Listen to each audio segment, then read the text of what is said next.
আজকে চলে আসলাম আমরা সোনার দোকানে। আজকে বাবুর জন্য আমরা একটা ব্রেসলেট নিব।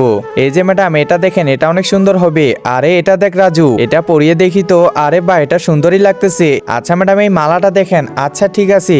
আরে সবকিছু তো এই বাবুর জন্যই নিচ্ছে। আরে মা, এটা দেখো তো। আরে এটা নারিস না এখানে। আচ্ছা মা ঠিক আছে, সবকিছু তো বাবুর জন্যই নিতেছে, আমার জন্য কিছুই নিল না। আমি একটু আশেপাশে ঘুরে দেখি। আরে বা, এখানে তো অনেক বড় বড় চুড়ি মালা দেখতেছি। একটা কাজ করি, এখানে বসে পড়ি। ম্যাডাম এটা দেখেন। আচ্ছা ঠিক আছে। আরে ওইখানে রাজু কি করতেছে? এই রাজু, তাড়াতাড়ি এদিকে।